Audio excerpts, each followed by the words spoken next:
Good evening, YouTube. Welcome back to my channel. It's Jernigan 6. I'm just coming in with 4-year lock anniversary. I just want to show you guys my progress. I know I don't do very many videos about my hair anymore. I haven't done many videos at all, to be honest with you. But yeah, so I just want to show you guys the progress of my hair, the length, and just let you guys know what's going on. I'm at the point right now where I kind of want to trim some of the colored ends off. It's basically, in my opinion, this stuff is dead, and it's just like when let me show you something. And I got deep into the video already, so just bear with me. So if you see, maybe it don't look that way to you, but my natural color, which is right now getting to be pretty salt and pepper, is thicker or more healthy than the colored end. And that bothers me so much. I kind of want to cut it, just trim it off, just promote more growth, stimulate the growth from my scalp, from my natural hair to come through. Yeah, so it's been 4 years. I started my journey February 21st, 2021. So I'm like 4 years and a few months late. So sorry about that, but I know you guys forgive me because I'm not one of the main folks on here that make lock videos anyway. There's so many channels out there where you guys can get a lot of information, a lot of good information, a lot of current information. And for me, I don't try to tell you how to take care of your locks. I just tell you how I do mine. So don't anything I say on my channel about locks is relating to how I do mine. So first of all, like I said, it's been 4 years. February 21st, 2021 is when I got my locks installed by a sister loctician, which most of you guys already know that. I did not follow the sister lock process. I did not braid and band. I ran into a few problems from not doing that. So one of them was bunching, but I watched other videos from other YouTubers that showed how to take care of bunching. And for me, when my hair bunched, all I did was took it and just like stretched it. And it was stretched a little bunch out. So that's what I did. I didn't have to take a tool and pull anything, nothing like that. So here's my length. It's not quite, it's not bra strap. I don't claim for it to be bra strap. It's here at the top of my bra strap, but it's not, way down there. Okay, so I'm going to show you what the back looks like. This is not going to be a very long video. I'm going to show you what the back looks like. So just walk up so you can see it. And yeah. Okay. All right. So as far as grid, I don't really think I have much of a grid left because I combined so many of my locks, especially in the front when I first got them done. There were just so many tiny, tiny, tiny locks, and I did not want extra fine, tiny, tiny locks. I wanted my locks to be the size of a telephone charger cord. So I had to make some of them that way. I'm gonna show you one of my really, really skinny locks that just drives me crazy. But it's a strong lock, so I'm not gonna combine it as of yet. So let me find it. This one. I think this is my skinniest lock. Can you see it? It's so skinny. Look at it. It's so skinny. It's so skinny. But I mean, compare it to like one of these, see the difference? You can see the difference. Yeah. I think it actually thinned out more up here. But it's very strong, so I don't worry about it. I just keep it moving and just, interlock it when it needs to be done. On that note, I interlock my hair.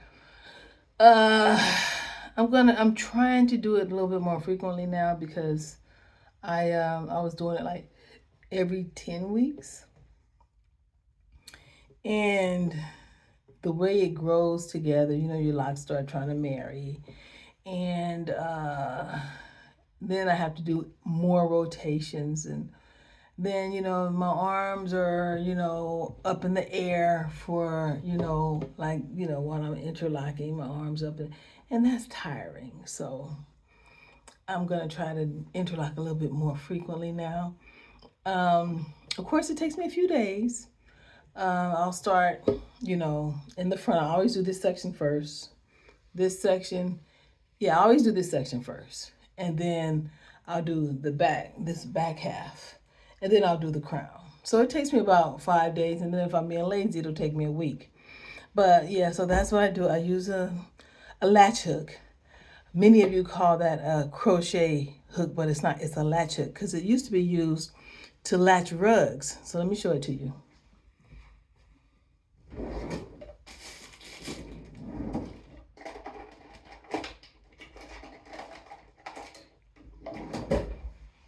I use this one and I use this one. This one's just a little bit smaller. Let me show you so you can see. So yeah. Most of the time I use this one. Most of the time. So a few things I did to my hair that to kind of alter the way it looks or the way it fell and framed my face. My loctician didn't give me a middle part. So initially, at about maybe 2 years ago, 2 years ago, my middle part came to right here. I made the middle part come to right here. So I had to take my locks loose and then just make the part and then join the locks with other locks or just start them over. And these are those locks. So recently, I'll say maybe 2 months ago, I was like, it didn't go back far enough for me. So then I wanted to come way back here.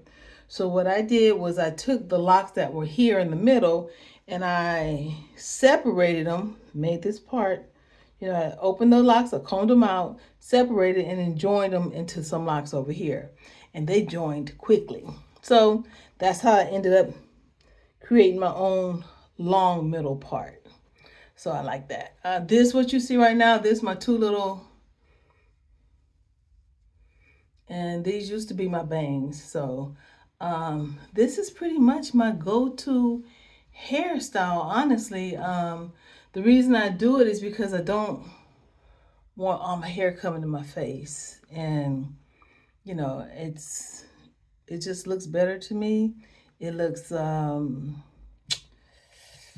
more carefree, you know. It doesn't get in my way. So that's about it. Products I use. I'm spritzing my hair now with rose water, but I mix the rose water with some herbs that I have.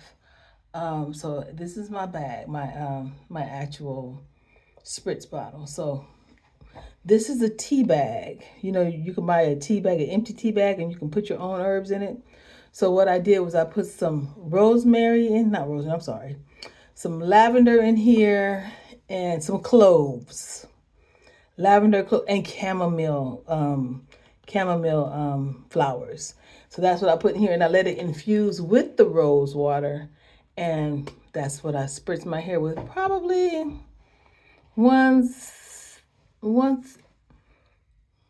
every other day, probably about every other day. Oils for my hair. I don't put a lot of oils on my scalp because honestly, it makes my scalp itch. So my hair apparently is secreting enough oils on its own. But I mean, my scalp is secreting enough oils on its own.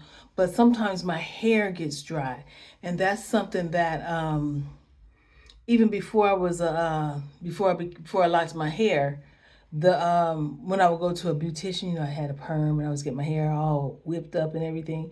But anyway, they told me, Janet, your hair is thirsty. My scalp was fine, but my hair is thirsty, so I would always put, you know, oils on my hair.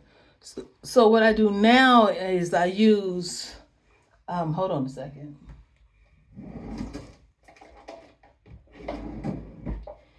In this little bottle, I have homemade chamomile oil that I make myself with chamomile flowers and whichever carrier oil I see fit at the time. So, and then I put a few little cloves in there. Yeah, and it gives it a little fragrance, but also it stimulates your scalp if you put it on your scalp, but I don't. I just put it on my hair, and after I spritz it and put a little bit of that, to squirt some in my hand, rub my hands together and just put it, and I concentrate on these little dead ends. But I gotta be honest, and I'm happy to say that none of my ends have popped off. And any of you guys that know me from my first lock journey way back in the day, my ends started popping off because I colored my hair. Every time I just got a whim, color. Just all kind of different colors, but I don't do that no more. I don't do that anymore. And once this color gets to, once my hair gets to a length where I can like trim these and be happy with the length that's left over, I'm gonna do that. Now, one more thing, as you can see, you guys, I am really getting to be salt and pepper, and I love it. I love it. So when these locks are down, there's one lock that's just like almost all white. It is so pretty to me. I love it. I'm living to become salt and pepper. I just love it. But anyway, let's see.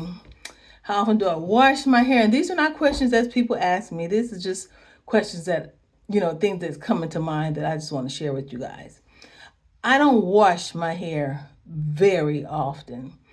I'll probably wash my hair every 6 weeks. But when I'm in the shower, I rinse my hair. I'll probably rinse my hair 2 or 3 times a week. So that way, the dust and whatever, the debris, whatever gets in your hair, I can just, rinse it out. And I can tell my hair it starts looking dusty. And have you ever been in the car and you take your locks and you shake them like that, and then you see all the little lint flying around? Yeah. So I'm like, oh no, I don't. So anyway, I rinse my hair frequently, so that keeps it somewhat clean.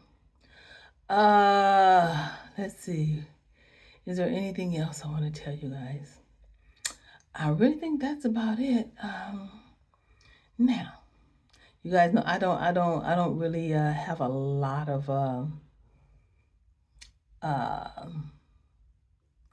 we'll talk about that later. But anyway, thank you guys for coming to my channel. Thank you for watching this video.